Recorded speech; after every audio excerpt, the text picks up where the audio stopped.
Salam Migunani. Pemirsa dimanapun Anda berada, kita tahu gelaran Pilpres 2024 telah kita lalui. Namun hiruk pikuknya hingga saat ini ternyata masih kita rasakan dan justru semakin memanas akhir-akhir ini. Nah, untuk membahas seperti apa konstelasi politik nasional dan juga Bali, kita kehadiran seorang tamu yang luar biasa hari ini. Beliau sudah sangat berpengalaman di tingkat nasional maupun di tingkat lokal Bali tentunya. Kita perkenalkan tamu kita hari ini, Bapak Dr. I Gede Pasak Suardike. Pak Gede, suksma banget sudah Om datang. Swastiastu. Om Swastiastu. Punapi gatre. Becek. Wih, luar biasa, Pak Gede. Biasa di luar. Pak Gede ini tentu kita tidak perlu perkenalkan lagi sesungguhnya. Dulu kita kenal beliau ini sebagai Ketua PKN, Partai Kebangkitan Nusantara. Saat ini beliau adalah Ketua Majelis Agung Partai PKN. Ya. Pak Pasak, kita mulai dari PKN dulu. Nggih. Mengapa PKN nih? Ya, dalam dunia politik itu ada filosofi yang tertinggi sebenarnya yang dipegang. Kalau kita bicara soal filosofi dan substansi seorang politisi, yaitu bagaimana dia itu selalu bisa hidup walaupun nanti dia sudah mati. Artinya apa? Dia tetap bisa dibicarakan lewat karya-karya politiknya. Itu yang mewarnai semangat saya berpolitik. Siap. Nah, artinya kita kalau lihat dari prototip kita adalah orang dari suku kecil, agama minoritas, semua serba kecil lah. Finansial juga kecil, semua kecil. Tapi bagaimana kekecilan kita ini kita bisa rangkai menjadi sebuah potensi menghasilkan karya-karya yang lebih besar yang bisa membanggakan komunitas kecil ini. Nah, itulah yang saya sebut bagaimana dia setelah mati nanti karya-karyanya masih bisa dinikmati. Itulah politisi sejati sebenarnya.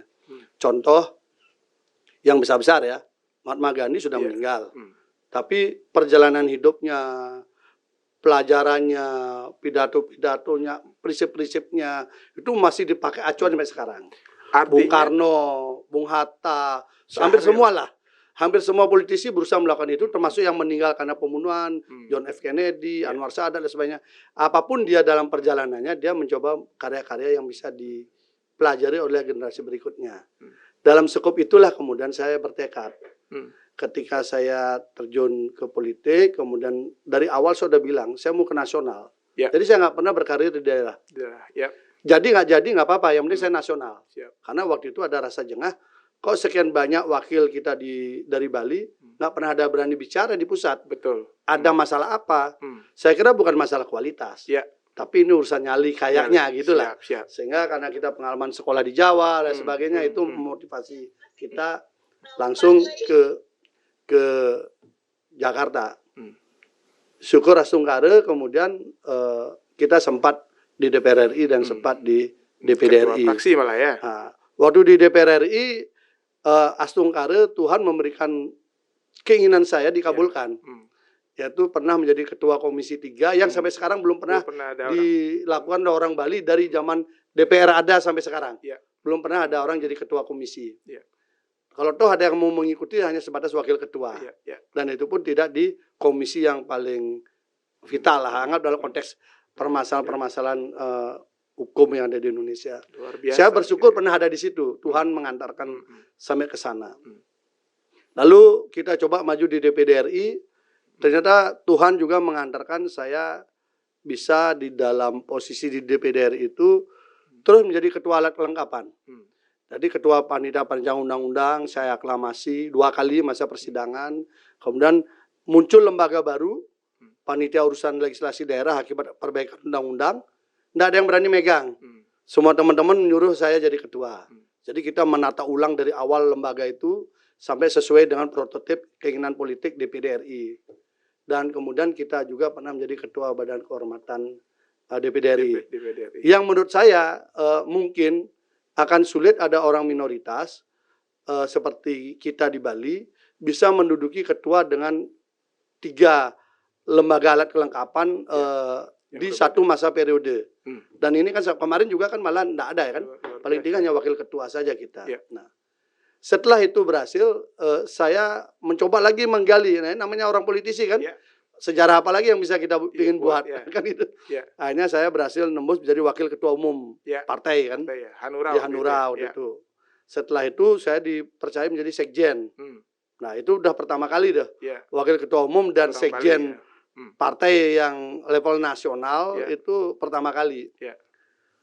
Berarti dari sudut puncak perjuangan itu kan politisi kan sudah agak-agak mentok-mentok ini. Di DPR sudah pernah, di DPD sudah pernah, di partai politik sudah pernah. Maka muncullah keinginan nakal lagi satu, buat partai yang belum. Buat partai, bagaimana orang seperti kita bisa membuat partai di negara muslim terbesar di dunia. Nah, ini kan tidak mudah kan, dengan syarat membuat partai politik yang 100% provinsi. 75% kabupaten kota, 50% kecamatan, dan 1/1000 anggota tiap kabupaten kota. Ini pekerjaan yang sangat ini. Tapi bagi saya ini tantangan sejarah berikutnya yang harus saya lakukan di tengah waktu yang sangat mepet. Astung Kare dengan kesungguhan saya tinggalkan semua aktivitas saya fokus ngurus itu. Saya berkomunikasi dengan berbagai jejaring yang ada. Akhirnya kurang daripada setahun dari keluar SK Kemenkumham. Jadi SK Kemenkumham saya keluar 7 Januari. 24 Desember saya sudah pengambilan nomor urut. Dan mendapatkan nomor urut 9. Nah, artinya ini sudah membangun partai itu aja susah. Sampai punya badan hukum di Kumham. Apalagi partai politik bisa ikut pemilu. Verifikasinya juga sangat itu dah menjelimet. Bisa sampai ikut pemilu. Nah, artinya memanage ini segala potensi dari Sabang sampai Merauke kan tidak mudah. Astung Kare bisa saya lewati. Dan akhirnya itu menjadi karya bagi saya. Sebagai seorang politisi, orang boleh pegang jabatan apapun, tapi tidak semua orang bisa bikin partai politik. Luar biasa itu. Jadi itu yang saya kejar. Passion itu sebagai seorang politisi untuk apa? Untuk menjadi motivasi anak-anak muda Bali ke depan bahwa dia bisa sebenarnya berbuat apapun di Indonesia untuk menjadi yang tertinggi, terjadi apapun. Jangan berpikir kita minoritas, kita kurang ini, kurang. Apalagi menang kalah dulu ya. Itu urusan mental itu. Terbukti saya walaupun saya orang Hindu, orang tahu. Saya orang Bali, mereka tahu kok. Tapi kenapa mereka mau saya pimpin? Sampai kemudian berjalan sampai bisa ikut pemilu. Justru itu jadi pertanyaan banyak orang seperti saya atau mungkin juga teman-teman Bali yang lain. Itu Gede Pasak bahkan head to head dengan SBY loh. Nah, kan? Ya artinya begitulah kesannya. Nah, itu biarlah. Tapi yang pasti itu jalan yang saya jalan ramai yang saya tempuh, bukan jalan sunyi ya. Jalan ramai yang saya tempuh, mencoba melakukan sesuatu yang di pinggir tebing lagi ya.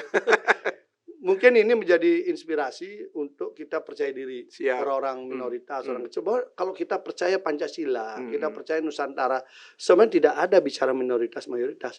Tapi bagaimana kita bisa membawa diri kita bisa diterima oleh orang manapun. Dan yang penting lagi kan harus bersih, Bli. Ya, artinya kan untuk bisa diterima itu kan orang kan melihat.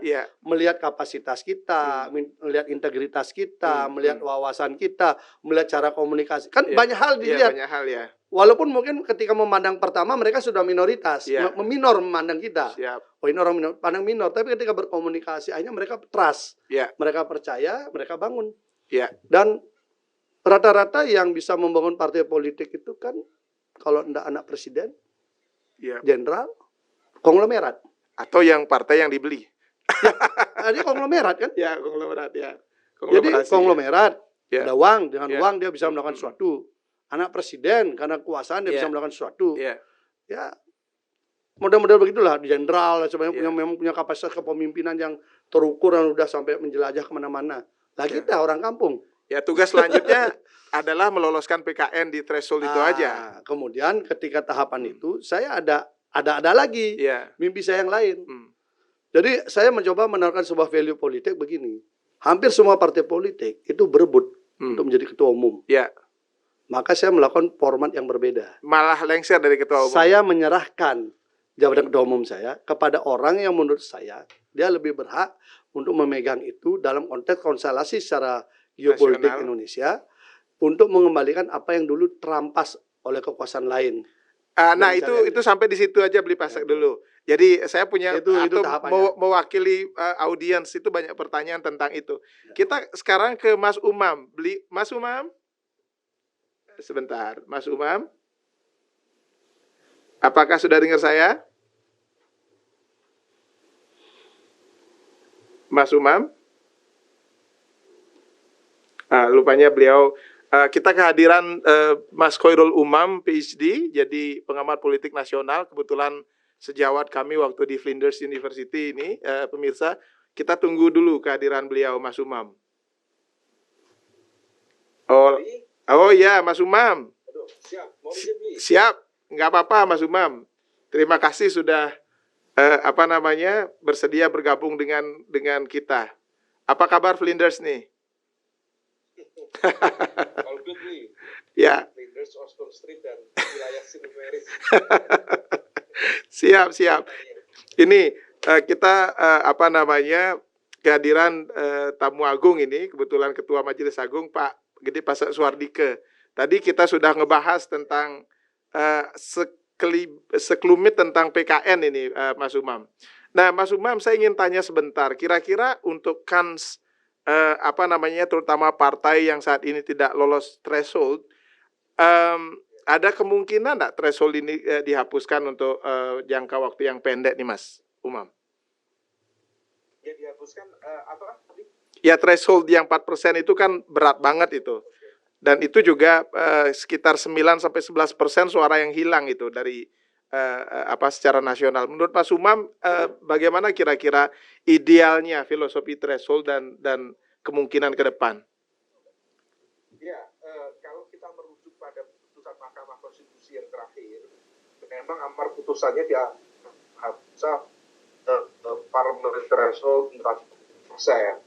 Tapi dalam putusan tersebut memang tampaknya betul-betul dibuat rigid, memang diarahkan dalam konteks pemberlakuan di hasil pemilu 2029 mendatang dan tidak bisa dijalankan pada konteks 2024 ini. Yeah. Tetapi namanya juga politik, tentu bisa saja kemudian dalam proses dari sekarang sampai di Oktober 2024 ini bisa saja kemudian nanti terjadi manuver, terutama revisi sejumlah undang-undang yang bisa saja untuk digunakan, misalnya melakukan redefinisi fraksi. Karena kalau misalnya merujuk ke undang-undang MD3 yang ada saat ini, fraksi itu bukan semata-mata sebagai representasi partai, tetapi juga bisa dimaknai sebagai representasi gabungan partai. Artinya celah itu sudah ada. Meskipun juga dalam konteks 4% itu masih berlaku sampai sekarang dan baru diberlakukan dalam konteks ini MK di 2029. Tapi tetap saja kalau kita merujuk pada proses legislasi yang ada selama ini, tampaknya proses perubahan itu bisa dilakukan secara cepat dan senyap. Nah, kalau misalnya kemudian itu dilakukan perubahan, termasuk perdebatan di internal legislasi karena sebagian kalangan juga menilai tidak tepat itu MK memberikan statement atau amar putusan penghapus threshold itu karena threshold itu kategorinya open legal policy, itu wilayah DPR untuk mengatur mekanisme demokrasi supaya kemudian dulu kan semangatnya supaya sistem presidensial itu betul-betul kuat dan tertata, karena seringkali kalau kata Scott Manwaring itu sistem presidensial kalau dilekatkan, digabungkan dengan sistem multiparti di suatu negara, itu seringkali chaos, banyak turbulensi, banyak dinamika, banyak dramanya. Nah, supaya kuat, maka kemudian ada penyederhanaan partai politik di parlemen, salah satunya dengan menggunakan mekanisme ini. Nah, kalau misal kemudian apakah dihapus bisa atau enggak, bisa saja, Bri. Apalagi kalau misal kita merujuk ke catatan di Undang-Undang Nomor 7 tahun 2017 tentang pemilu, itu banyak sekali poin-poin yang harus dilakukan perubahan. Mulai dari konteks penafsiran kembali threshold di parlemen. Kalau di parlemen dihapus, apakah kemudian presidential threshold juga akan dihapus juga atau seperti apa? lalu aturan tentang keserentakan, karena itu menjadi nggak fair. Misalnya untuk pencapresan masih menggunakan threshold pemilu sebelumnya, itu kan banyak yang mengeluhkan sudah. Nah, kemudian tentang konversi suara menjadi kursi, tetap menggunakan senlit atau seperti apa, itu juga banyak yang kemudian mencoba untuk melakukan perubahan-perubahan. Nah, kalau misal in the meantime dalam proses dari sekarang sampai Oktober bisa dilakukan manuver itu, terutama barangkali ada pihak-pihak yang mencoba untuk mewadahi tadi ya, supaya tidak ada suara hangus di parlemen, sekitar 12-13 juta suara parlemen, ya bisa saja itu dilakukan. Tetapi kalau misalnya itu dilakukan, tentu semua bergantung pada kekuatan-kekuatan politik besar di parlemen. Apakah partai-partai di parlemen di jajaran elit itu bersedia memberikan ruang bagi partai-partai di bawah 4% untuk masuk dalam gelanggang atau tidak? Nah, itu kira-kira besar kemungkinannya agak tidak kecil. Terlebih kalau partai-partai kecil itu biasanya agak genit gitu, Bli. Nah, kita masih ingat dulu di era Pak SBY jilid pertama itu partai-partai yang kategori fraksi gabungan dari partai-partai kecil itu banyak sekali membuat manuver seringkali bermanuver dengan isu-isu yang sebenarnya tidak terlalu signifikan, tapi kemudian digoreng sama mereka. Nah, ini yang kemudian sepertinya perlu diantisipasi. Nah, Mas Umam, sebentar saja katanya gabung. Nah, Pak Pasek, saya izin ke Pak Mas Umam dulu. Mas Umam, tentang landscape politik nasional, terutama dengan silang sengketa di MK ini. Kira-kira endingnya seperti apa, Mas Umam? Artinya, terutama dengan segregasi suara dari kalangan menengah ke atas, terutama akademisi. Di sisi lain ada silent majority yang memang tidak bersetuju dengan suara sebagian kecil kaum akademisi ini. Menurut Mas Umam, akan kemana suara akademisi nantinya meskipun suaranya tidak pernah tunggal? Iya, Bli. Memang ada faksionalisme yang cukup kuat ya dalam setiap proses politik yang ada. Kalau misal kemarin kalangan akademisi bersuara, universitas-universitas bersuara, tapi tampaknya itu hanya menjadi semacam komoditas politik belaka. Karena menjelang pemilu itu ada yang mencoba untuk mengkapitalisasi itu. Menyampaikan bahwa kampus bersuara, civil society bersuara. Tapi kalau misal kita cek, itu hanya bermain di level ekstraparlementer saja. Sementara kalau misal kita cek di dalam intraparlementer, tidak terjadi pergerakan apa-apa. Artinya apa? Ada disengagement, ada disconnection antara gerakan di luar parlemen dan partai-partai yang kemarin mengaku menggunakan jurus lepet, segala jurus dipakai untuk melakukan hantaman kepada kekuasaan, tapi juga tidak terjadi pergerakan apa-apa. Dan itu tercermin misalnya di paripurna terakhir kemarin ketika sejumlah kalangan ingin melihat manuver mereka terkait dengan hak angket, ternyata juga tidak terlalu signifikan, maju mundur, bahkan tidak jelas, layu sebelum berkembang. Nah, dinamika kekuasaan itu satu hal, pasti ada proses kompromi, negosiasi kepentingan di sana. Tetapi kalau pertanyaan di Wayan tadi terkait dengan konteks bagaimana kemudian kelompok kelas menengah, rasa-rasanya ini bisa menjadi satu situasi yang perlu kita antisipasi. Kalau misalnya sejumlah kalangan mengatakan ada democratic regression, kemudian kebebasan sipil melemah, di saat yang sama uniknya approval rate pemerintahan juga masih tinggi. Di tengah kritisisme yang tinggi, berarti ada sesuatu yang nggak match di situ.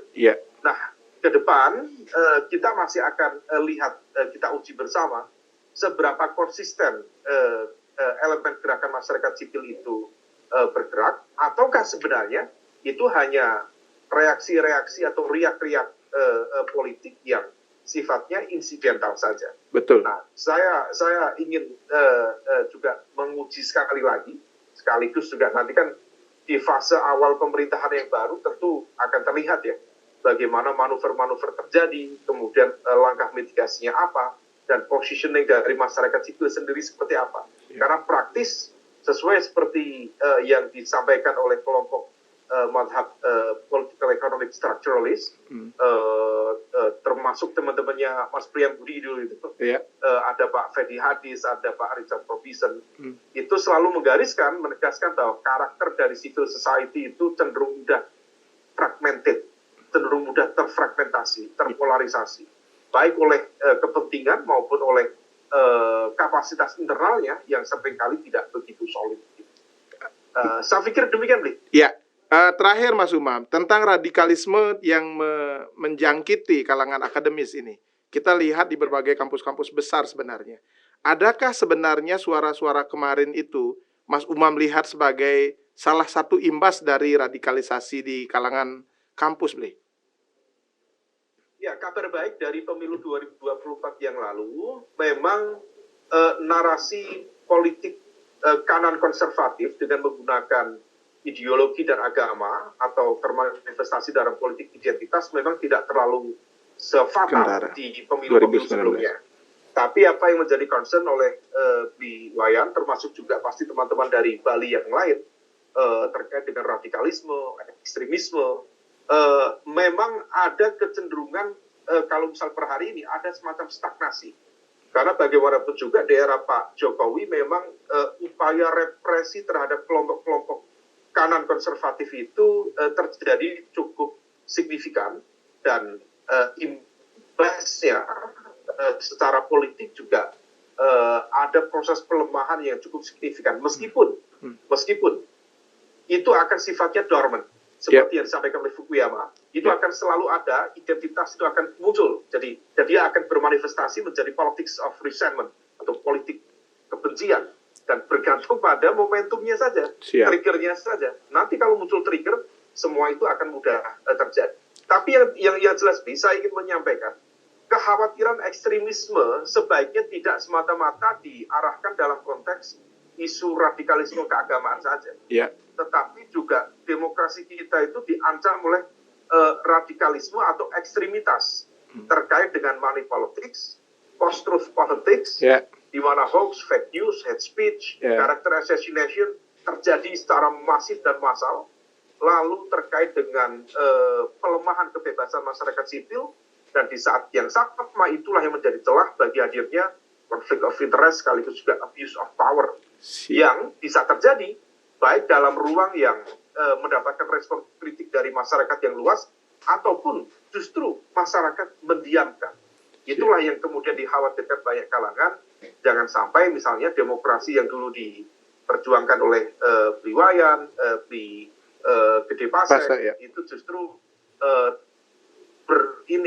terjebak gitu ya dalam ruang yang disebut sebagai populist autocratic system. Nah, kita tidak ingin demokrasi justru berubah menjadi populis, sifatnya populis, tapi karakternya itu mencengkeram seperti autocratic system. Kira-kira demikian, Dik. Ya, luar biasa Mas Umam. Terima kasih banyak ini atas analisanya yang luar biasa nih. Ya, salam untuk keluarga. Nanti kita ganggu lagi Mas Umam. Ya, makasih Bli Wayan. Ya, Bli Pasek juga. Siap, sama-sama. Ya, terima kasih Mas. Ya, begitu Bli Pasek. Dan pemirsa sekalian, akhir sesi ini kita akhiri dulu sampai di sini. Nanti kita akan lanjut lagi dengan Bli Gede Pasek Suardike dengan bahasan tentang politik aktivisme di dunia politik. Sesaat lagi.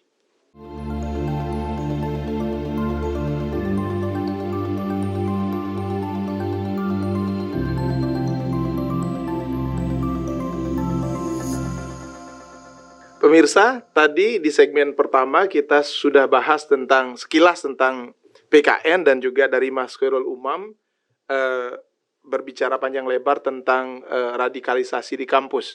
Sekarang kita masuk ke segmen kedua dengan topik politik nasional dengan Bli Gede Pasek nih. Pak Gede, sebagai pelaku politik yang sudah malang melintang di dunia politik nasional, melihat kondisi silang sengketa satu proses politik yang sebenarnya sudah kita tahu pemenangnya siapa, tetapi masih terjadi seperti ini. Bagaimana sebenarnya politik di belakang layarnya nih, Kibli Gede? Nah, yang pertama harus dipahami rangkaian ini kan ngomong pilpres lah ya, yang pilpres, ya. Ini rangkaian pilpres belum selesai. Ya. Jadi kalau toh hari ini masih ada di MK, berlanjut ke tempat lain, itu adalah masih dalam satu rangkaian utuh. Kapan dia pilpres itu selesai? Dimulai dari proses pendaftaran sampai kemudian proses pelantikan pemenang. Ya. Nah, ini rangkaiannya. Ya. Selama proses itu ada beberapa tahapan yang harus kita lewati. Nah, ini masih tahapan ini. Jadi kita sebagai negara demokrasi harus memandang, masyarakat juga secara publik memandang ini bukanlah sebuah ribut-ribut orang nggak mau menerima kekalahannya. Saya tidak. Ini memang mekanisme sudah diatur oleh undang-undang. Dan ini yang kita sebut daripada ledakan emosional tidak tersalurkan, maka dimasukkanlah letupan-letupan ketidakpuasan itu melalui jalur-jalur hukum. Inilah jalurnya. Nanti di jalur hukum ini kan kita sudah tersaji semua, menyaksikan semua antara kedua belah pihak semualah, baik dari penyelenggara, pihak terkait maupun yang memohon itu sudah ada semua. Nah, di situ kita saksikan sendiri. Ini pelajaran yang sangat bagus sebenarnya bagi masyarakat. Oh, beginilah demokrasi kita. Karena demokrasi dengan sistem memilih, ya ujungnya begini. Ketika cara memilihnya ada dianggap melanggar, ada memilihnya tidak wajar, ya begini salurannya. Nah, benar atau tidak, biarkan lewat hakim. Kalau itu berjalan nanti beda lagi lanjut. Nah, itu kalau dia secara hukum. Ada mekanisme lainnya tentu secara politik. Tadi kan sudah disebut soal hak angket, hak interpelasi, ya, atau macam-macam. Nah, ini otomatis berjalan juga kalau memang mau dijalankan. Kalau tidak dijalankan ya tidak apa-apa karena pilihannya itu adalah dapat. Jadi hak-hak yang sifatnya dapat bisa dipakai, bisa tidak. Sama dengan memohon ke MK, itu boleh dipakai, boleh tidak. Kalau dipakai ya negara melayani itu. Itu bagian pada demokrasi dan biasa aja. Jadi jangan malah seakan-akan ini apa itu sudah kalah aja. Loh, tunggu dulu kan gitu. Kira-kira yang merasa kalah, tunggu dulu ini kalahnya kita nggak fair. Nah, itu ada ruang lah. Di olahraga juga ada begitu. Ada nggak terima dia mengajukan keberatan. Hampir semua bidang lah. Artinya biasa aja. Kita harus memandang ini dari kacamata yang positif ya, iklim demokrasi. Tapi terlepas dari itu, Pak Gede, tentang proses negosiasi di belakang layar tentang itu, adakah ini merupakan satu metode bargaining position sebenarnya ke sana? Ada ndak ada ini pasti akan bargaining komunikasi politik pasti berjalan. Ada nggak ada ini. Jadi ini pun orang masih menunggu dulu kemana nih arahnya. Karena ini adalah begini. Bagi yang menang ingin segera selesai aja lah gitu loh. Mau apalah selesai lah. Tapi bagi yang kalah tunggu dulu. Saya mau buktiin dulu kepada masyarakat Indonesia bahwa ada hal kecurangan, ada hal yang nggak benar, ada hal ini. Biar rakyat tahu dulu. Kira-kira begitu. Nanti ujungnya selalu demi persatuan bangsa dan negara, maka bersatu. Si A jadi apa, si B jadi apa.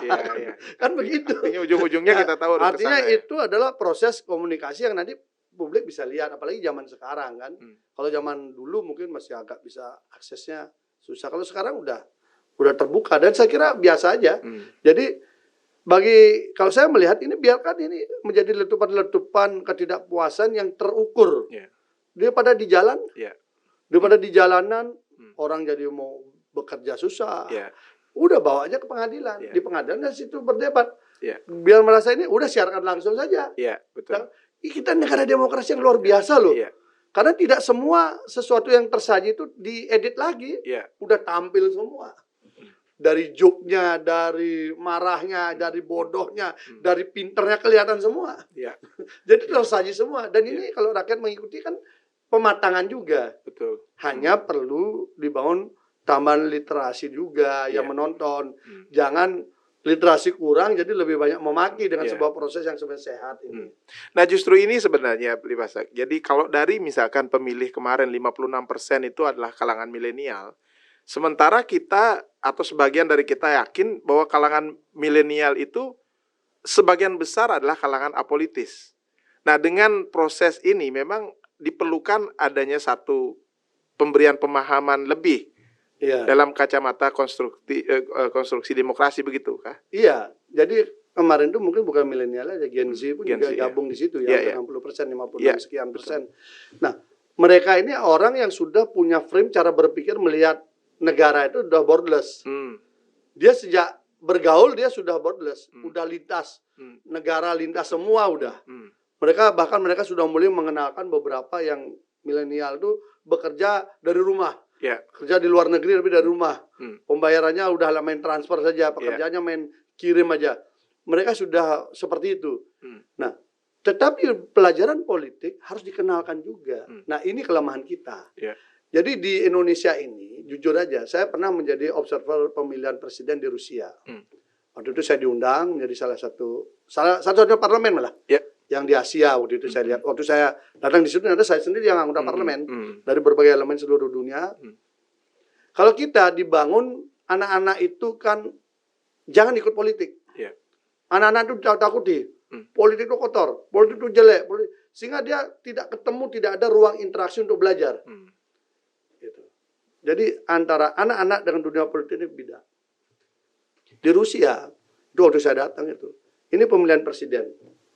Pemilihan presiden itu sampai malam pemilihannya. Orang bisa datang di tempat-tempat TPS itu. Anak-anak itu hadir di situ. Dia menunjukkan kemampuan menyanyi, main organ, main biola, menghibur bapak-bapaknya, kakek neneknya yang memilih calon presiden di situ. Si anak ini tidak dibangunkan suasana ketakutan dalam politik, tapi dia dikenalkan bapaknya milih kayak begitu, tapi dia nyanyi, dia menghibur dan sebagainya. Ada paduan suara, macam-macam. Hampir tiap TPS itu berbeda-beda. Itu yang saya lihat. Nah, saya berpikir ini yang sebenarnya jangan ditakutkan orang dengan dunia politik. Itulah yang menyebabkan hanya politik itu diisi oleh orang-orang yang tanda petik membuat masyarakat banyak kecewa. Orang-orang baik jadi menjauhi. Siapa yang suka barang yang disebut busuk? Kan ada yang mau. Kecuali dia punya kesadaran tinggi, bahwa itu bukan barang busuk, itu adalah pupuk. Nah, kira-kira begitulah. Ini bisa menyegarkan semua hal. Kan sedikit orang aja berpikir begitu. Ini harus diubah. Nah, anak-anak kita harus dikenalkan itu sehingga dia melihat dinamika, dia paham betul. Oh, negara saya, kalau saya tidak peduli dengan politik, bahayanya begini. Saya yang susah nanti. Saya harus peduli dengan politik. Tentu politik yang positif. Artinya dia peduli tentang fasilitas umum, dia peduli dengan kebijakan publik, dia peduli dengan kelakuan pemimpinnya, dia peduli dengan kelakuan wakil rakyatnya. Kan begitu. Hari ini kan dunia politik itu ada gap antara masyarakat, maklar politik dengan politisi. Ini yang kemudian memainkan itu. Sehingga menjadilah kapitalis politik yang luar biasa. Semua transaksional. Dan ini pandangan baru sebenarnya Beli Pasar, karena selama ini kita melihat Gen Z itu atau generasi milenial itu yang apolitis ini akan sulit sekali untuk menanamkan ideologi politik. Di sisi lain sebenarnya kalau ketika kita dulu atau Beli Pasar dulu berorganisasi itu dimulai dengan aktivitas politik sebagai aktivis. Nah, sedangkan kepeminatan anak-anak muda saat ini di bidang aktivisme itu sangat rendah. Koreksi saya kalau salah, silakan Beli. Memang agak berkurang karena mereka sudah dunianya dia sudah langsung berinteraksi dengan gadget. Organisasi dia sudah selesai di gadget. Mau komunikasi, membangun relasi, apapun dia di gadget.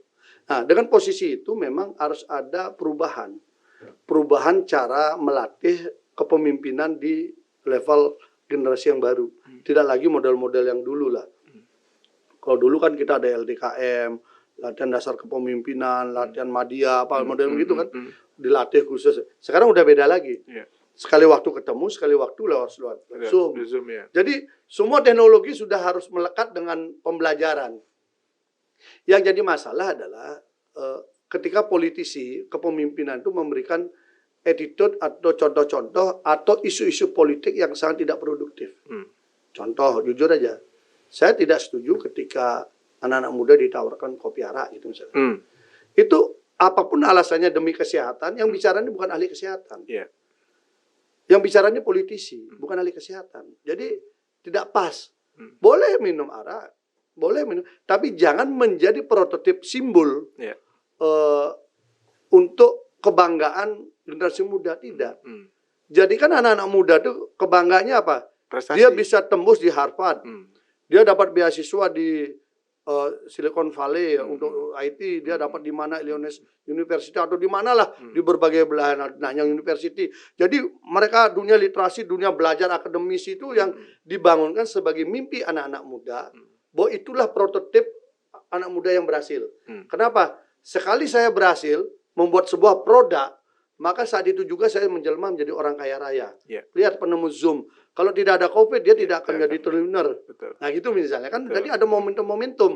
Tapi anak-anak muda kan harus digiring ke sana. Ke rasa bangga, ke rasa berkarya dan sebagainya. Tapi kemudian ketika kita bicara bahwa arah adalah sebuah kebanggaan, maka yang kita temukan anak-anak muda itu lebih memilih dan nongkrong sampai tengah malam, duduk, ditemani apa, kemudian di trotoar, lewat dikit minumnya, marah dengan tetangga, ribut. Nah, di sana sebenarnya ingin yang satu itu contoh aja ya. Ya, saya kritisi juga dari sekarang dengan iklim demokrasi ini, di mana setiap orang, setiap politisi itu berjuang untuk memperoleh suara yang mayoritas. Pada akhirnya melahirkan, mohon maaf, itu premanisme dalam politik. Jadi mereka yang berbasis, mohon maaf, itu preman, itu lebih banyak bisa menghimpun massa. Pada akhirnya dengan literasi yang seadanya, itu yang kemudian membuat template di kalangan Gen Z atau milenial ini bahwa politik itu akan seperti itu. Ini kira-kira ada solusi yang ditawarkan nggak, Bli? Atau kritik sosial barangkali? Ya memang kalau saya merasakan, karena saya sebagai pemain langsung di lapangan, tapi saya selalu melakukan gerakan penyadaran. Dan saya masih yakin, untuk apa kita jadi pemimpin kalau kita hanya untuk merusak tempat di mana kita memimpin? Untuk apa kita jadi wakil rakyat kalau kemudian kita merusak sistem sosial yang ada yang kita wakili hanya untuk sebuah jabatan yang lain masih ada kok. Jadi saya tetap berpikir, dan saya tidak pernah menurunkan bantuan perang bansos, saya nggak pernah sampai sekarang. Boleh tanyakan dimanapun saya bicara, pasti saya bicara soal kesadaran, bagaimana dia mau rasa bangga sebagai orang Bali, bagaimana bahwa dia bahan baku sumber daya manusia orang Bali itu sudah sangat bagus sejak dia akan dibuat, bukan hanya sudah ada, sejak dia akan dibuat, di mana harus diupacarai dengan pawiwahan, kemudian ada menggedong-gedongan dalam kandungan, kemudian melahirkan ke puspuser, abulan pitung dinin, lu bulanin, ngotonin, siklus itu terus jadi naikkan. Belum lagi dia melukat, membayi hoton, semua adalah meningkatkan kadar kualitas dia sebagai manusia. Kenapa ketika dia sudah di level 17 tahun ke atas, ketika dia dianggap sudah dewasa, ketika dianggap sudah bisa dia menentukan pilihan mana baik dan buruk, dia tidak bisa membedakan mana pemimpin yang benar dan mana pemimpin yang tidak benar, mana uang yang halal, mana uang yang tidak halal. Kan salah berarti proses ini. Siapa yang menyebabkan? Ini adalah politisi yang masuk, yang mencoba bermodalkan kapitalis karena dia miskin gagasan. Nah, ini kan harus dilawan dengan ide yang lain. Saya harus berhadapan dengan orang yang menurunkan 300.000. Saya harus berhadapan dengan orang yang menurunkan 150.000 per suara. Saya harus berhadapan yang satu paket 500.000 dari kabupaten, provinsi sampai nasional. Tapi nggak apa-apa, saya hadapi semua terus itu di lapangan dengan penyadaran. Karena saya masih punya keyakinan banyak orang Bali yang berpikiran yang ide gagasan dan kesadaran itu masih kuat. Hanya mereka tidak tersentuh, tidak terbangunkan lagi rasa jengahnya. Jujur, satu kali kita salah memilih pemimpin, itu 7 triliun kali sekian misalnya, mungkin nanti jadi 8 triliun anggaran APBD Bali misalnya. Itu kali 5, itu tidak akan menjadi sesuatu yang sangat berarti untuk kesejahteraan anak cucu kita. Tapi kalau kita bisa menjadi pemimpin yang baik, mungkin walaupun 4-5 triliun, tapi karena dia pintar, dia akan bisa membangun sesuatu yang kemudian berguna untuk Bali ke depan. Nah ini contohnya, kalau mencari orang yang pintar. Tapi kalau mencari, istilahnya begini, kalau sering saya ke daerah itu, mana lebih mulia, manusia apa binatang? Dalam konsep Indo. Manusia, tri permana. Binatang, duit permana. Kita ambil contoh lubak. Saya bilang, lubak itu kan dalam bahasa Indonesia luwak. Ketika si lubak ini memilih kopi, pernah nggak milih kopi yang jelek? Pasti milih kopi yang bagus. Dia makan itu. Kemudian dia buang jadi kotoran. Siapa yang ngambil kotorannya? Itu peranda. Manusia. Manusia. Ya, betul. Dia diproses menjadi sebuah kopi luwak. Harganya kopi yang dipilih oleh si lubak dengan kopi yang dipilih oleh si manusia, mana lebih mahal? Si luwak. Kopi luwak lebih mahal dalam harga daripada kopi yang dipilih oleh manusia. Si lubak ini tidak pernah sekolah. tidak pernah bayohoton, tidak pernah lubulanin, tidak pernah ngotonin, tapi dia tetap teguh dengan pilihan yang terbaik. Tidak terpengaruh bansos, tidak terpengaruh uang apapun. Kenapa manusia ini harus kalah sama lubak? Kenapa manusia yang katanya mulia, sang yang manu macam-macam dengan segala upacaranya harus kalah dengan ini cara berpikirnya? Ini kemudian kena 200.000, 150.000, dia lupa nilai dia menjadi sangat hina ketika dihitung per hari dalam hitungan 5 tahun kepemimpinan. Ini kan harus kita sadarkan, kita harus beritahukan kalau Anda hari ini miasa memilih pemimpin dengan baik, maka akan menemukan untuk anak cucu kita pemimpin yang menyelamatkan kita nanti. Wah, ini kan harus dibangun. Luar Dan biasa. boleh disebut dimanapun saya datang, saya selalu menawarkan ide gagasan ngiring je mangkin. Sampuna ngiraga kalah aja iluba. Masa sih kalah aja iluba? Ngiring mangkin ring TPS pilih sana manut ring arse lain tentiang tan punapi, tapi manut ring arse menurut pikayunan ide dane sang sami bahwa inilah orang yang pantas memimpin kita. Ini yang pantas mewakili kita. Sudah. Luar biasa, ada nilai spiritual dalam politis yang memang sangat praktikal, bukan hanya utopis secara konsep, kemudian tidak bisa diaplikasikan. Tadi apa yang disampaikan oleh Bli Gede Pasek itu sangat aktual dan sangat visible untuk diterapkan dalam politik praktis. Kita kembali saat lagi.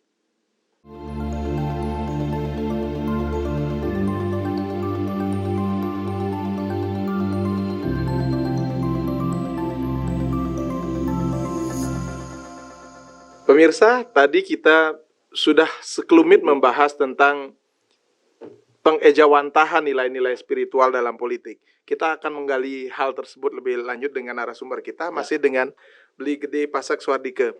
Bli Gede, tadi sempat disampaikan bahwa manusia, ini kita masuk ke dimensi spiritual sedikit. Jadi manusia Bali dari lahir, dari proses pembibitan sampai ke Atma Wedana itu dipenuhi dengan proses spiritual. Alhasil, seharusnya dalam teori bahwa tidak ada lagi manusia Bali yang lahir cacat dalam tanda petik mental, yang kerdil. Tetapi pada kenyataannya tidak demikian. Salahnya di mana, Bli Gede? Silakan. Ya, jadi gini, ada sebuah konsep dari pitutur leluhur kita. Begini loh kamu kalau untuk memproses manusia Bali yang ideal. Dia kuat secara spiritual, dia kuat secara wawasan, karena berbagai lontar-lontar kita sebenarnya pelajaran-pelajaran yang multidimensi ilmu. Kemudian ketika dia beraktivitas, ini loh ajaran tata keramanya. Dia percaya Trikaya Parisude, dia percaya Karma Pala. Banyak sekali rel yang kemudian menyebabkan dia akan menjadi manusia utama. Nah, kelemahannya di mana? Ketika realitas lingkungan ternyata sudah diinjeksi banyaknya virus kegamangan terhadap nilai-nilai itu benar atau tidak dari pitutur leluhur itu. Akibatnya apa? Ketika kita upacara lebih mengutamakan sisi lainnya daripada sisi upacara itu sisi sendiri. wahnya. Nah, itu istilahnya. Ketika kita misalnya ambil contoh, ketika kita tadi kan dari baru proses pawiwahan sampai kemudian meninggal pun, Atma Wedana pun jalan itu betul-betul upacara. Manusia itu sudah DNA-nya itu sudah selalu disucikan. Tetapi ketika selesai disucikan, dia masuk ke lingkungan, di sini terkontaminasi dengan polusi yang sangat berat. Virus, bakteri yang merusak itu sangat tinggi. Akibatnya apa? Ketika dia tidak dibekali keilmuan dan wawasan kesadaran, maka dia punya daya tahan yang lemah. Sehingga tingkat stres orang Bali cepat sekali dia terjadi. Kemudian yang kedua, mudahlah dia bunuh diri. Makanya kalau Prof. Suryani sering sekali menyebutkan temuan itu di Bali jumlah bunuh diri sangat tinggi. Kenapa dia sangat tinggi? Karena proses pendidikan kesadaran ini sangat lemah di Bali. Semua mengejar, coba sekarang ya, pelajaran sekolah kita itu semua ke arahnya ke pengetahuan, tapi bukan ke keterampilan. Kalau keterampilan dia lebih diutamakan, bukan pengetahuan, maka dia akan terlatih dirinya. Skill. Sekarang pengetahuan aja. Pengetahuan ini, ya kita pelajaran SMA udah lupa. Ujian ingat nilainya bagus, besok udah lupa. Begitu dia. Tapi kalau keterampilan, pendidikan yang sifatnya melekat dalam dirinya, itu akan tetap ada. Ini yang berkurang sekarang. Di mana kemudian pendidikan seni, itu sekarang udah nomor sekian. Ya. Yang penting sekarang fisika, matematika, kimia, biologi, bahasa Inggris, clear. Oh, itu aja. Ya. Nggak peduli ini. Padahal kalau dikenalkan dari sini dulu, baru ke sana dia akan bagus. Padahal tidak ada relevansi antara prestasi dengan kesuksesan ya. Saya dulu tidak pernah jadi juara. Ya. Sekolah saya termasuk orang yang menengah ke bawah. Menengah ke bawah. Ya. Jangan bicara soal juara sudah. Jauh. Tidak juari dah. Tidak pernah juara. Tapi kenapa kemudian kita bisa pertama kali menjadi orang Bali yang di ketua komisi? Kenapa bisa pertama kali kita di DPD memimpin sekian banyak? Kenapa bisa pertama? Itu kan karena kita terlatih di bidang yang berbeda. Dan kemudian mental kita terasa menjadi bukan orang yang minder. Orang Bali ketika di Bali, dia marahnya galaknya bukan main sesama orang Bali. Betul. Ketika dia sudah keluar Bali, sopannya luar biasa. Nyalinya langsung hilang. Ini saya kira makanya ketika dulu ribut-ribut berbagai urusan aliran ini dan sebagainya, itu kan marahnya luar biasa di Bali. Betul. Padahal ketika keluar Bali dia nothing. Nah, ini saya kira memang pemerintah harus hadir di dalam membangun iklim anak-anak kita. Pemerintah harus hadir membangun iklim anak-anak kita agar dia bisa punya ruang-ruang kreativitas lebih maksimal. Sayangnya kita punya art center. Dulu zaman Ido Bagus Mantri itu dibangun untuk dipakai cuma-cuma oleh seluruhnya. Sekarang dipakai sebagai sumber pendapatan. Oke. Kita bangun lapangan renon, orang foto pun sekarang bayar. Semua otaknya duit. Semuanya otaknya diinjeksi duit. Akhirnya ruang-ruang tempat yang untuk masyarakat bisa gratis itu semakin lama semakin mepet. Waktu zaman kasus Angelin yang di itu, saya teriak-teriak biar ada fasilitas anak-anak. Waktu itu Pak Mangku Pasiko cukup sigap, langsung menyiapkan tempat permainan anak-anak di Renon dengan cukup bagus, karena memang harus ada. Di negara-negara maju itu tempat namanya main anak-anak sampai taman-taman lansia itu disiapkan. Karena itu adalah kanal-kanal untuk menyalurkan berbagai keruwetan, kerumitan hidup, di situ bisa tersalurkan. Sekarang menjadi fasilitas ruko. Nah, artinya lahan-lahan kota. Lahan-lahan itu sudah langsung ke industri. Kalau industri itu di mana-mana, mau Jepang, mau Korea, apapun industri pasti tingkat stres tinggi. Sementara bangunnya Bali itu bangun yang selalu menghilangkan rasa stres, sehingga seni dia ada seni yang keras, ada seni yang lembut. Ini kan irama kehidupan itu betul-betul diatur dalam seni dia. Nah itu nggak ada. Itu loh. Ini saya kira perlu memang pemerintah yang hadir membangun lagi cuaca sosial agar di Bali ini kembali tumbuh suasana itu tidak seremonial. Seremonial itu artinya apa? Ada bupati mau datang, ada camat mau datang atau gubernur mau datang, usahakan ini paling ajak Bali. Setelah itu sudah lupa lagi. Bukan begitu. Dibangunkan memang dari bawahnya dia.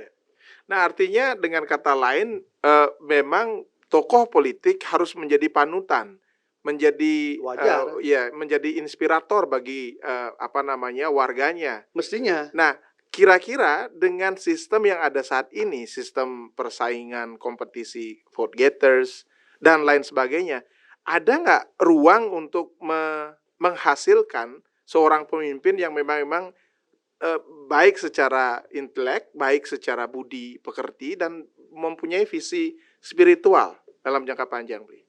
Kalau kita ambil dari Pancasila kita, sila keempat, itu kan musyawarah mufakat sebenarnya. Artinya apa?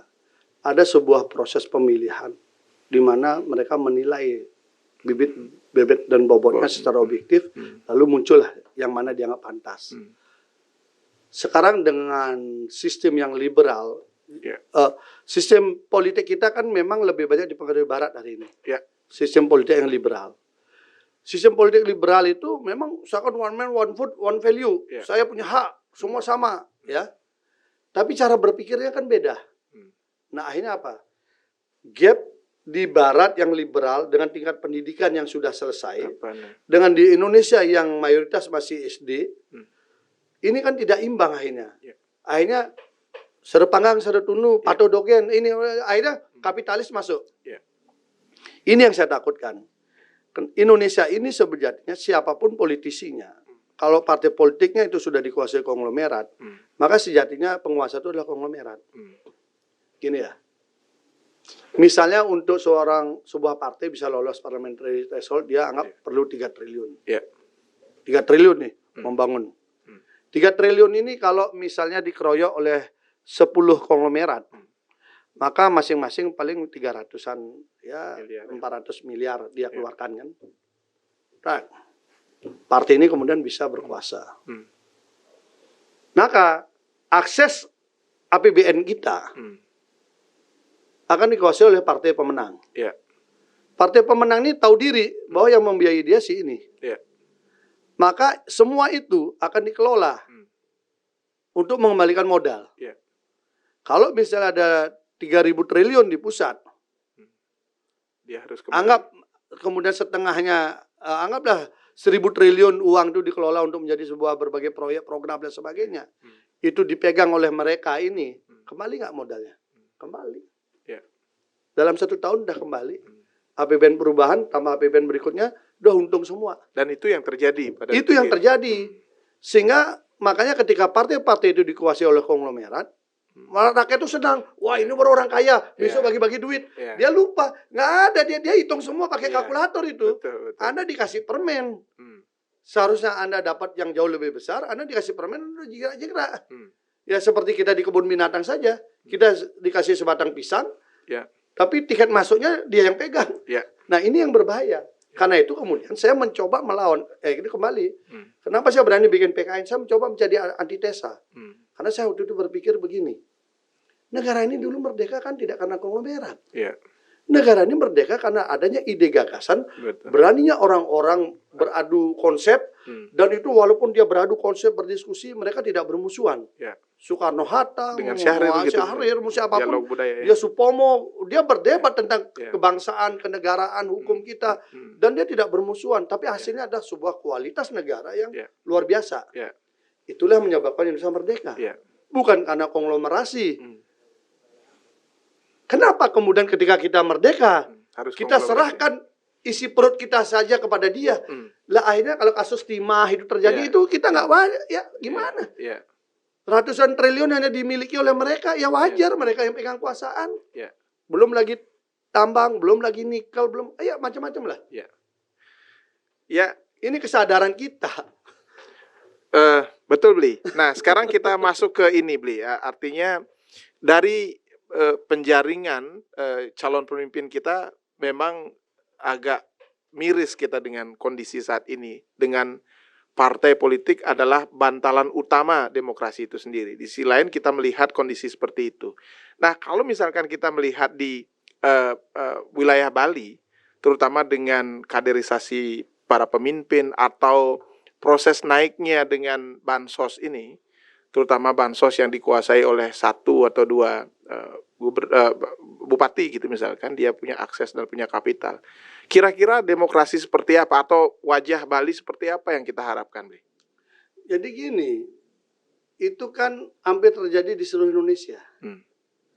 Makanya yang paling penting adalah perubahan paradigma, mampu nggak kita? Sekarang ini kan yang terjadi adalah orang mengajukan keinginan untuk menjadi pemimpin. Bukan masyarakat yang mencari orang siapa yang layak memimpin dia. Ya. Bisa nggak dibalikkan begitu? Ini yang harus dilakukan oleh semua para pemikir cendekiawan kita untuk memohon kesadaran itu. Masyarakatlah yang harus mengumpulkan ide gagasan dan mencari siapa yang pantas memimpin saya untuk masa depan saya dan anak saya ke depan. Kalau soal ini pegang itu kan sama semua. Ya. Dari nasional ke bawah itu sama. Selama kulturnya seperti sekarang, maka pemainnya itu. Ya. Selama kulturnya tidak diubah, nah makanya itulah. Dari mana mulainya? Kalau secara nasional, dimulai karena instrumen demokrasi adalah partai politik, maka partai politik harus dibuat sehat. Ya. Tapi kita kan munafik. Ya. Mestinya semua partai politik yang lolos pemilu, itu dikasih anggaran oleh pemerintah. Ya. Sama semua. Bukan Ini uang- berdasarkan suara. Ini uang negara, uang rakyat, kamu kelola, lalu sekarang kamu ajukan konsepmu untuk memimpin negara ini. Sehingga dia tidak akan korupsi, dia tidak akan dipegang oleh konglomerat, dia tidak dipegang oleh siapapun, tapi dia dipegang oleh negara. Siapapun dia partai politik. Ya. Setelah itu, pengawas dan sebagainya, biarkan partai politik saja. Dia mengawasi. Ya. Saksi apa, biarkan. Nah, kayak di Jerman, di negara maju kan partai politik itu kan negara yang hadir. Sehingga dia abdinya itu kepada negara. Kalau tidak dibuat seperti sekarang, ini kapitalis senang. Yang model begini nih konglomerasi sangat senang. Maka dia teriak-teriak, ngapain partai politik kasih duit, kasih rakyat saja. Padahal justru kalau partai politiknya sehat, maka semua kebijakan itu pasti untuk rakyat. Tetapi kalau di hulunya partai politik dipegang oleh konglomerasi, maka duitnya itu pasti untuk konglomerasi. Rakyat itu hanya atas nama saja. Atas nama, tapi ini yang punya. Nah, kalau kita mau jujur, kalau mau perbaikan bangsa ini menurut saya, semua partai politik peserta pemilu diberikan anggaran berapa, sesuaikan dengan sekian sama semua. Kamu bertanding ya, kamu sudah berhasil lolos sebagai partai politik, sudah lolos ikut pemilu, ini uang, uang negara. Di audit kalau ada korupsi, periksa BPK, semua. Maka ketika dia sudah menerima itu, si partai politik terikat dengan negara, dia mengabdinya karena itu uang negara. Bertandinglah dia, di audit keuangannya. Maka kelompok konglomerat tidak bisa terlalu banyak menekan partai politik. Berkurang daya tahannya. Sehingga ketika partai-partai ini menang, maka yang pertama dia pikirkan bukanlah membalas budi kepada para konglomerasi yang sebenarnya paling banyak mengambil keuntungan di negeri ini, tapi dia berterima kasih pada negara. Ini yang tidak ada di konsep kita. Selalu kalau ada orang ngapain partai politik kasih, justru partai politik kadang nggak dikasih uang lah, kemudian dia melakukan hal yang nggak benar, karena dia ingin berkuasa, hanya berkuasa dengan cara tidak benar. Ketika dia berkuasa dengan cara tidak benar, ketika dia memimpin pasti tidak benarnya. Tapi kalau dari hulu sudah dia terjaga, negara mengawasi, negara mengaudit dia, bergerak, maka rakyat akan menonton ini ide dan gagasan yang bertarung. Tanggung jawabannya itu. Nah, memang itu menurut saya itu hulunya dulu. Kalau nggak itu nggak ada ide gagasan. Coba sekarang mana ide gagasan? Beli tahu nggak? Si partai A itu kalau menang mau ngapain? Si partai B mau menang mau ngapain? Sama semua. Nggak ada ide. Nggak tahu bedanya apa? Ya memang asal muasal dari semua kekacauan ini adalah political distrust terhadap partai politik. Artinya ketika misalkan itu tidak dikelola, diberikan, ada ketidakpercayaan lagi. Benar nggak dia dikasih uang kemudian sekarang kan telur sama ayam. Pilih mana dia dikuasai konglomerat atau dikuasai negara. Kan ini pilihannya. Betul. Kalau saya sebagai pemain dan saya Astung Karir sampai saat ini clear urusan-urusan sentuhan dengan uang negara, saya menganggap partai politik paling aman dibiayai negara.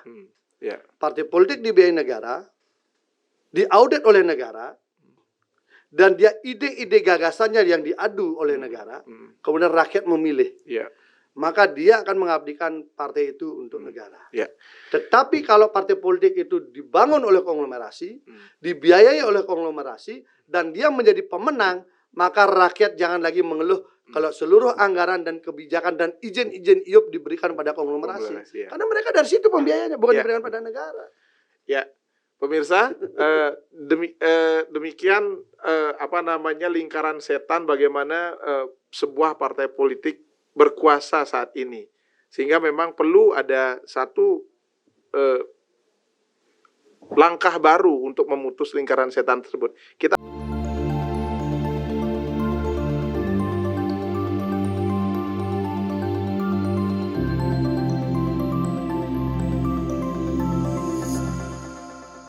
Ya pemirsa, kita kembali di segmen yang terakhir. Kita akan membahas sekarang tentang bahaya laten Bali. Kita tahu bahwa Bali adalah etalasenya Indonesia di mata dunia. Di sisi lain kita mempunyai permasalahan yang setiap saat bisa diledakkan oleh satu kepentingan bahkan dari luar atau dari dalam sendiri. Kira-kira menurut Beli Pasek, bahaya laten apa yang perlu kita waspadai agar Bali ini tetap menjadi pulau primadona, bukan hanya dari sisi income tetapi dari sisi sosial budayanya? Ya, kalau paling pokok kan interaksi sosial dan stratifikasi sosial menjadi bahaya yang paling memuncak nanti di Bali, dimana kalau kita lihat di breakdown lebih detail, tentu akan banyak hal di situ ya. Kalau interaksi sosial itu terkait dengan volume kombinasi pendatang, penduduk asli, kemudian persaingan di dunia kerja, persaingan, dan ini akan berada di mana-mana. Belum lagi di dunia pasar-pasar ya. Pasar-pasar ini kan sudah semakin terdesak nih. Orang-orang lokal gitu ya. Harus kita akui lah. Karena apa? Memang daya tahan siapapun pendatang, kita pun jadi pendatang di luar pasti lebih punya daya tahan. Kita mau di Lampung, mau di Kendari, mau di mana, kita pasti lebih, karena hukum alamnya pendatang pasti lebih survival. Nah, artinya apa? Maka pemerintah harus dia memberikan konsep pemberdayaan kepada masyarakat lokal agar dia bisa berkompetisi secara fairness, berkompetisi dengan baik, menjaga kualitas dan tentu mental.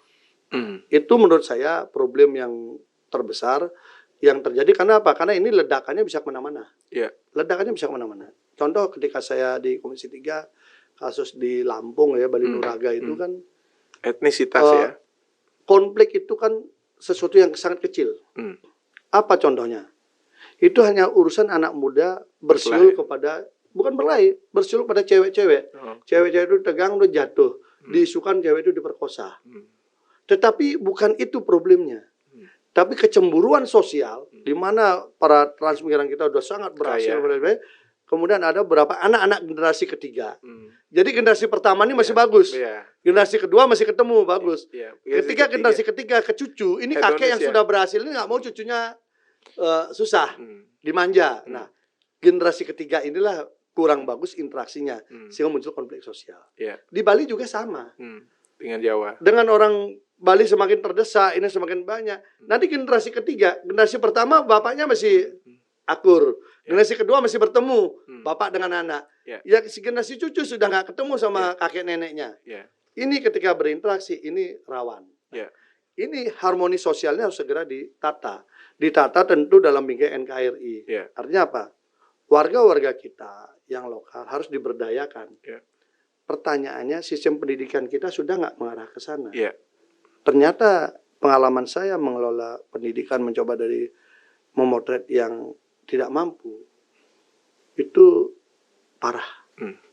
Jadi sistem pendidikan kita tidak mengacu kepada kemampuan daya saing anak-anak kita untuk bersaing. Contoh, matematika dasar dia nggak kuat, tapi dia harus sudah naik sampai SMA. Ketika dia SMA ditanyakan matematika dasar, nggak mampu dia jawab. Yang kedua, dia tidak kuat menghadapi masalah. Padahal hidup dia sudah penuh masalah, serba kekurangan dan sebagainya. Tapi dia tetap nggak bisa menghadapi masalah. Dia tidak tahu bagaimana lepas dari masalah. Kalau tidak kita pandu kemana dia harus melangkah, dia betul-betul nggak tahu. Bayangkan untuk orang tinggal di Bali, dia banyak yang belum tahu Denpasar. Percaya nggak? Percaya nggak dengan teknologi seperti ini? Nah, percaya kan? Susah gitu diterima. Saya menemukan, saya nggak tahu Denpasar, Pak. Loh, masa kamu nggak pernah? Nggak pernah. Itu anak-anak asuh saya. Akhirnya saya buatlah rutinitas, dia saya ajak ke Denpasar. Tinggal di rumah, ajak foto-foto di Puputan Margerane, di Renon, foto-foto yang penting ada. Mengenal dia tahu Denpasar. Itu hal yang sepele. Bagaimana kemudian dia bersaing dengan orang yang datang dari mana-mana? Nah, artinya apa? Wajar kalau hari ini kualitas pendidikan menengah kita jauh. Pendidikan kita yang terbaik 300 ke atas loh di Indonesia, Bali. Padahal sebelum nggak ada masuk 10 besar, nggak ada masuk 20 besar. Padahal itu tanggung jawabnya level provinsi loh. Ada berapa sih SMA?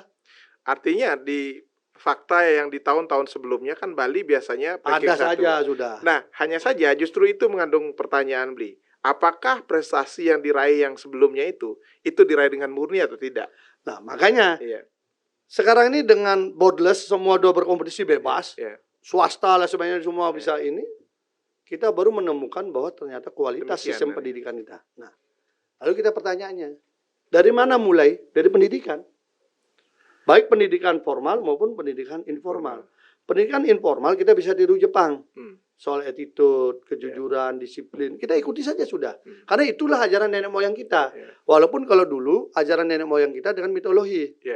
Jangan tidurin bantal kepala, nanti bisulan. Hubungan bisul dengan ini nggak ada, tetapi orang taat. Jangan gini nanti begini, dia sandi kawan pesu, biar dia pulang ke rumah, biar Ya. segera mandi, bersiap biar mau belajar. Ya. Jadi kan metodologi dengan mitologi dulu tuh berhasil. Berhasil ya. Karena membawa rasa takut. Ya. Tapi hari ini dengan anak-anak musim gadget nggak ada Ya. rasa takut. Ya. Karena yang serem-serem tuh jadi bahan kartun. Ya. Kan nggak takut lagi. Berarti caranya harus diubah. Ya. Jadi Tapi kalau tetap pendidikan. mati siap selamanya, biarin mati dah, yang penting laptopku hidup. Gitu. Nah, itu modelnya. Jadi kalau dulu dengan mitologi sukses, sekarang tidak dengan mitologi, tapi dengan metodologi. Iya, siap. Harus dicarikan sehingga dunia pendidikan kita mampu menghasilkan daya saing yang bagus. Bagaimana dengan sampradaya, Bli? Artinya Bli lihat di tahun 2020-an terakhir itu sangat hot issue di Bali.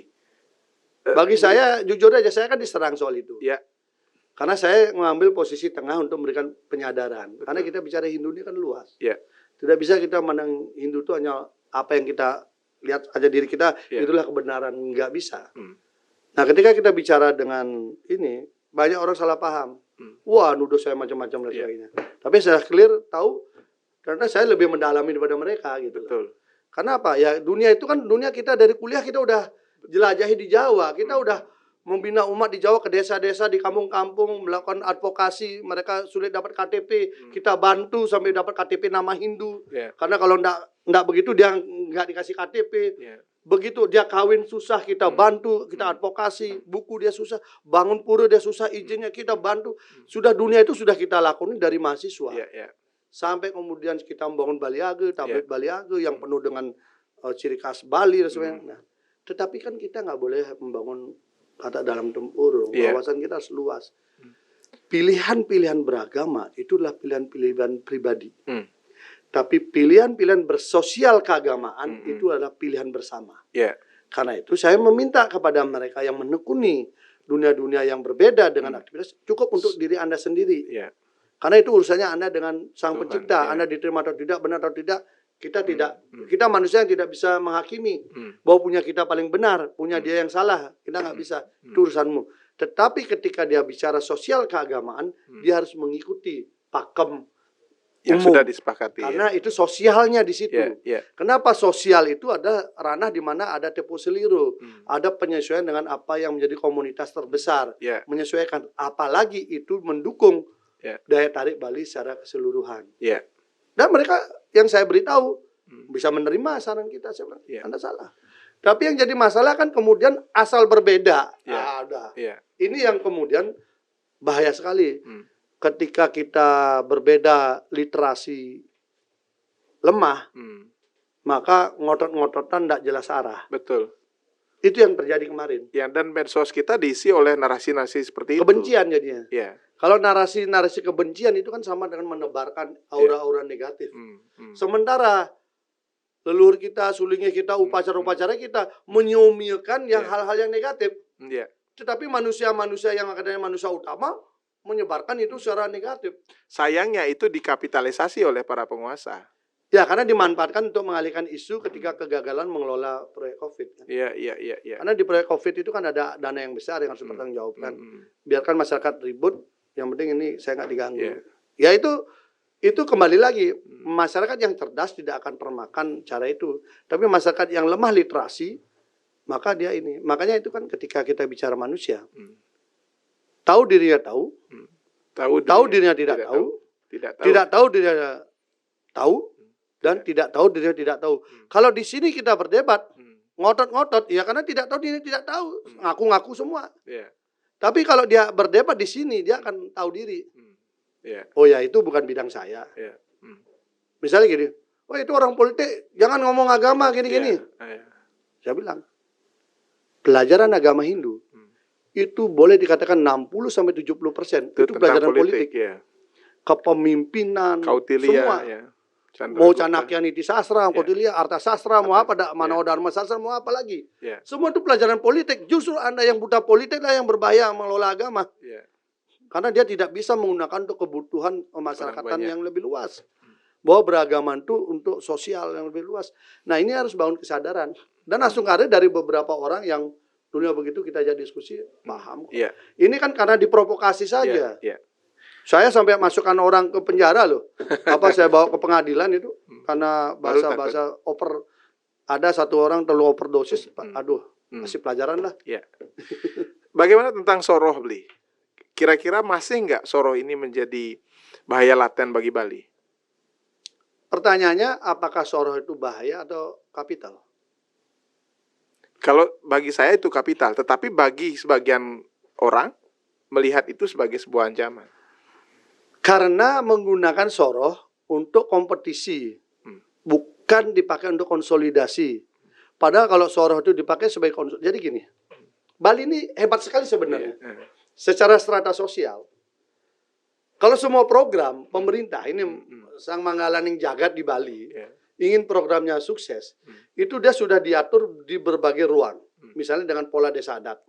Desa adat dia berjenjang. Apa yang tidak bisa dikelola oleh desa adat menjadi efektif? Hampir mayoritas kebijakan pemerintah itu efektif.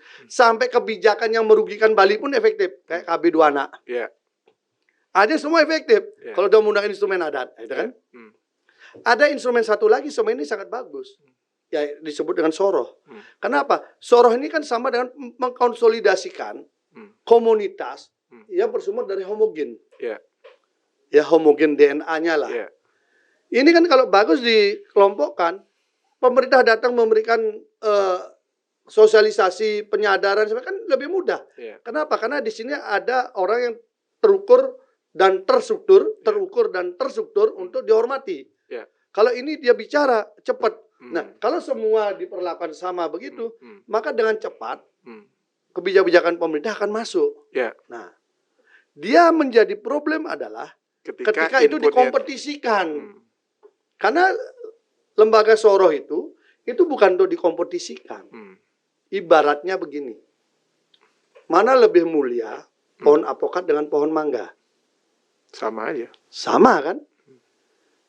Ketika dia bicara soal pohon mangga, maka bicaralah pohon itu dari ujung daun yang paling muda, buahnya sampai batangnya, ranting batang sampai akar. Wajib itu. Maka si pohon ini wajib dia ingat dengan akarnya. Wajib ingat dengan akarnya. Begitu juga si apokat. Nah, kalau semua diletakkan dengan sangat bagus, indah, bermanfaatlah. Setiap musim kita akan mendapatkan hasil. Kan begitu cara berpikir ketika kita bicara soal bangunan soroh.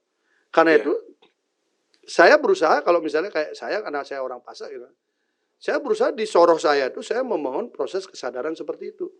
Sehingga kita bisa diterima di soroh yang lain. Karena kita membawa kesadaran. Membangun kesadaran, menginteraksikan itu biar dia berjalan dengan positif. Gitu. Jadi kalau justru kehilangan itu, maka manusia Bali kehilangan akar. Karena ini akarnya dia. Kenapa? Karena bisa kita mengajarkan kita selalu ingat dengan Betara Kawitan. Kenapa harus ingat dengan Betara Kawitan? Biar kita nggak jauh-jauh. Kita ingat dengan tradisi, kita ingat dengan sanggah, kita ingat dengan merajan, kita ingat dengan odalan.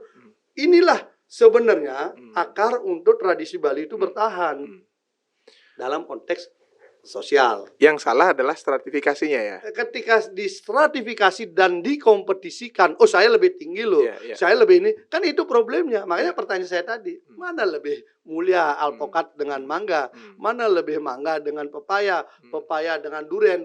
Kan setiap musim mereka akan turun dengan karyanya masing-masing. Manggis. Jadi kalau itu kita tata dengan bagus, dia bangun dalam bentuk gebogan, semua buah-buahan ada, kan indah. Inilah yang harus kita aturkan kepada Bali. Baik yang buah manggis, buah mangga, buah apa, semua itu. Jadi satulah dia di dalam gebogan yang indah. Itu dilihat oleh orang luar sebagai sebuah ini loh Bali yang indah. Tidak saling memakan, tetapi saling menghidupkan. Saling memberi. Dan semua saling bermanfaat. Kan itu yang paling penting sebenarnya. Cara pandang saja. Kalau saya menganggap itu kapital. Siap. Luar biasa pencerahan dari Bli Gede Pasak. Kita akan kembali saat lagi untuk segmen terakhir.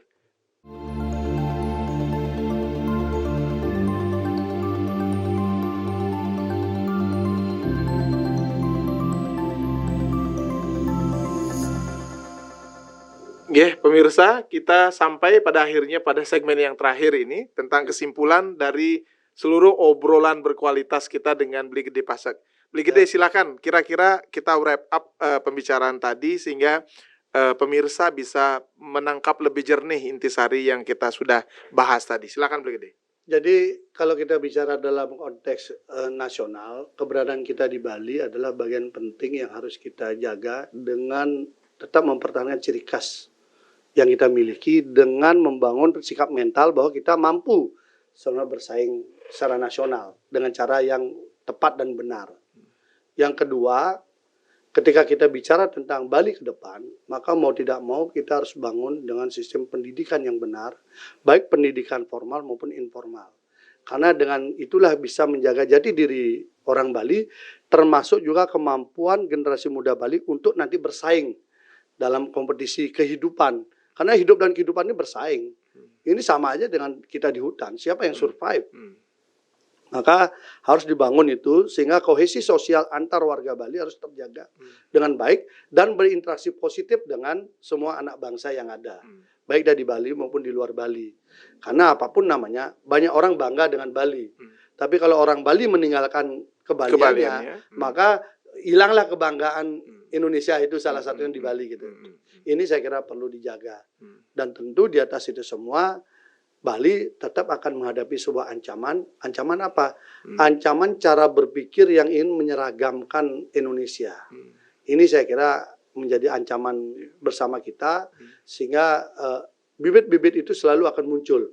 Dan kita harus mampu jaga tidak dengan emosional, tapi dengan taktis dan strategi yang matang, karena sejatinya mayoritas bangsa kita itu tetap menginginkan kebinekaan Tunggal Ika, tetap menginginkan Nusantara ini seperti ini gitu loh, dan tetap menginginkan Pancasila itu tetap kukuh teguh di persaudaraan Nusantara. Jadi itu menjadi kekuatan kita bersama. Dan orang Bali tentu dengan pondasi Pancasila maka kita menjadi sangat adem dan nyaman di dalamnya. Sehingga kita jangan justru ikut-ikutan terpengaruh gerakan-gerakan yang lebih ekstremis, lebih radikal, apalagi lebih eksklusif, merasa diri paling benar, yang lain salah. Itu kalau udah suka membenarkan diri sendiri dan menyalahkan orang lain, di situ sudah mulai, apalagi masuk ke dalam dunia religi, itu sudah mulai radikalisme terjadi. Ya, itu kata Huntington, itu clash of civilization. Oke. Ya, terima kasih pemirsa. Satu obrolan yang sangat mencerahkan dari Brigade Pasak Swardike dan juga konstelasi politik nasional dari rekan kita Muhammad Hoirul Umam melalui Zoom tadi. Singkat kata dari saya, tidak ada hal yang perlu disimpulkan karena beliau tadi sudah mengelaborasi pembicaraan kita dengan sangat baik. Terima kasih kepada seluruh kru yang bertugas, kepada Gede Duta Visual, Kagama Bali yang produce acara ini, Ganesha Institute, juga iMac House Bali atas kerjasamanya, dan mudah-mudahan obrolan singkat tadi dapat bermakna bagi seluruh pemirsa yang ada di Indonesia maupun di seluruh belahan dunia. Singkat kata, saya Sadwika Selain dan seluruh kru yang bertugas mengucapkan terima kasih. Salam Migudani.